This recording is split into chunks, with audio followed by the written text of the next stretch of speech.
1 तो आखिर shoot out में जो 8 लोग शहीद हुए, उनके परिवार वाले आज के दिन को ऐसे देख रहे हैं जैसे कि उनके लिए ये न्याय का दिन है। जिनको विकास दुबे ने मारा, जान लीजिए एक बार फिर से उनके नाम।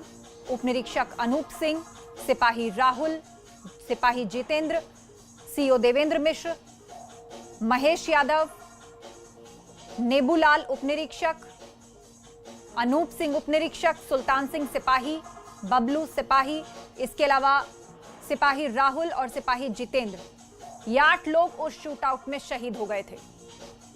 प्रत्यक्षदर्शियों ने बताया और पूछताछ में खुद विकास दुबे ने कहा कि सिर्फ मारना ही नहीं, इन 8 पुलिस वालों की डेड बॉडीज को जला भी देना चाहते थे, जिसके लिए पेट्रोल का भी इंतजाम कर लिया गया था। सारी लाशों को एक जगह इकट्ठा कर दिया गया था, बस मौका नहीं मिला, वहां से भागना पड़ा।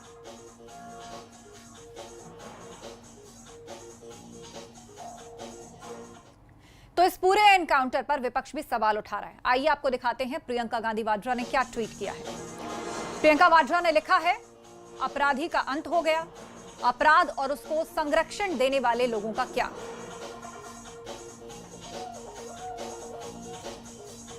और अखिलेश यादव वो क्या लिख रहे हैं, देखिए, दरअसल ये कार नहीं पलटी है, राज खुलने से सरकार पलटने से बच गई है। बसपा सुप्रीमो मायावती भी इसको कटघरे में खड़ा कर रही हैं। उन्होंने लिखा, कानपुर पुलिस हत्याकांड की तथा साथ ही इसके मुख्य आरोपी दुर्दांत विकास दुबे को मध्य प्रदेश से कानपुर लाते समय आज पुलिस की गाड़ी के पलटने और उसके भागने पर यूपी पुलिस द्वारा उसे मार गिराए जाने के समस्त मामलों की माननीय सुप्रीम कोर्ट की निगरानी में निष्पक्ष जांच होनी चाहिए। मतलब ना सिर्फ कानपुर शूटआउट बल्कि जो ये एनकाउंटर हुआ है इसकी भी जांच होनी चाहिए, और उच्च स्तरीय जांच इसलिए भी जरूरी है, उन्होंने लिखा, ताकि कानपुर नरसंहार में शहीद हुए 8 पुलिसकर्मियों के परिवार को सही इंसाफ मिल सके। साथ ही पुलिस और आपराधिक राजनीतिक तत्वों के गठजोड़ की भी सही शनाख्त करके उन्हें भी सख्त सजा दिलाई जा सके।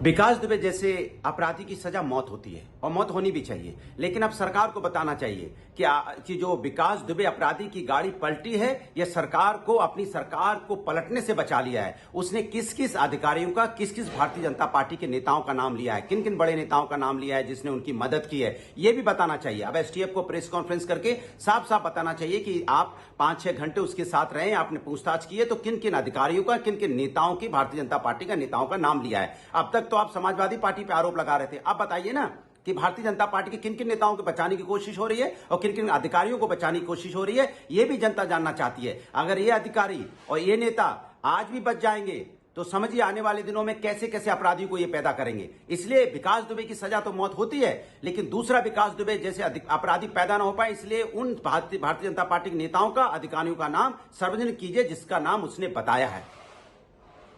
जनता में आक्रोश है और सवाल पूछ रही है कि सरकार की कार्यशैली और अपराधियों की कार्यशैली में क्या फर्क है। अगर खून का बदला खून होगा तो हमारे न्यायपालिका की क्या जरूरत है।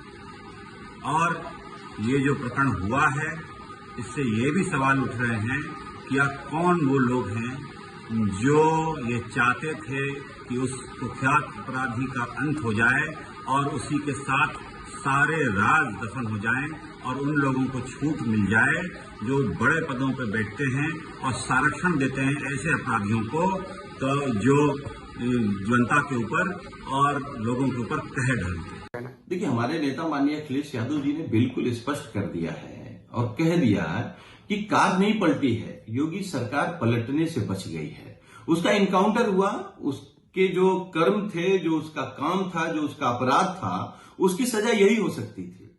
लेकिन आखिर अब उनका क्या होगा, जो उसके पीछे जो अधिकारी थे, जो भारतीय जनता पार्टी के नेता थे, मंत्री थे, सांसद थे, विधायक थे, जो उसको पनाह दे रहे थे, जिसकी बदौलत उसने इतना बड़ा हत्याकांड किया, 8 पुलिस वालों को शहीद कर दिया, आखिर वो कैसे जेल जा पाएंगे? वो तो बच गए, उनको तो योगी सरकार ने बचा लिया, क्योंकि अगर वो ढेर नहीं होता तो योगी सरकार ढेर हो जाती।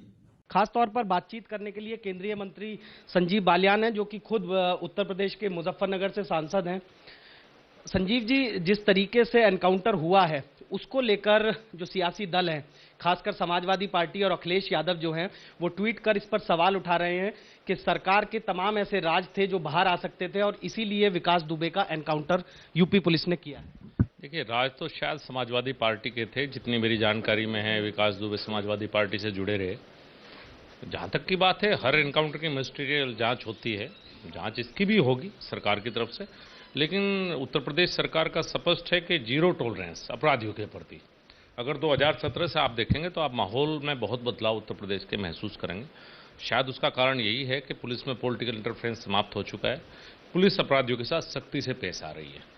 तो अपराधी बड़ा था, सवाल उठाना विपक्ष का काम है, लेकिन कहीं ना कहीं न्याय हुआ है। यानी कि अब उत्तर प्रदेश में एनकाउंटर जो है उसी को न्याय का पैमाना माना जाएगा कि एनकाउंटर अगर होता है तो ही न्याय होगा? नहीं, मैं ये नहीं कह सकता कि न्याय एनकाउंटर का पैमाना है, लेकिन मैं तो यहाँ हूँ, आप भी यहाँ हैं। क्या परिस्थितियाँ वहाँ रही वो तो पुलिस वाले बता पाएंगे, बेहतर उत्तर प्रदेश सरकार बता पाएगी। तो विपक्ष इस पर सवाल उठा रहा है। इस बीच सुहेल देव भारतीय समाज पार्टी के अध्यक्ष ओम प्रकाश राजभर ने क्या कहा, ये भी सुना देते हैं आपको। कोई भी इनके कारनामे को सच्चाई अगर करना चाहेगा तो उसको खत्म हटा दिया जाएगा। उसी तरह जब विकास दुबे ने इनका पर्दा खोलने का जो इन्होंने कृत्य किया था, जो उनके लोगों ने उनके साथ किया था, जब उसका खुलासा होने को हुआ तो आज ये ड्रामा हो गया। उसको तो मारा गया है, सरकार अपनी नाकामी छुपाने के लिए कि हमारा खुलासा ना हो, इस नाते ऐसी घटना की गई है। तो मध्य प्रदेश के उज्जैन से पकड़ में आया था विकास दुबे, और एमपी के गृह मंत्री नरोत्तम मिश्रा ने क्या कहा इस एनकाउंटर पर, वो आपको सुनवाते हैं। कानून ने अपना काम किया है। अफसोस और मातम की बात उन लोगों के लिए होगी जो लोग कल पकड़ लिया तो कह रहे थे कि जिंदा क्यों पकड़ लिया, आज मर गया तो कह रहे हैं कि मर कैसे गया, कई राज दफन हो गए। ये वो अफसोस कर रहे होंगे जो कल कुछ और कह रहे थे, आज कुछ और कह रहे हैं। कल दोनों जगह भाजपा की सरकार है ऐसा कह रहे थे। यहाँ रुक रहे एक ब्रेक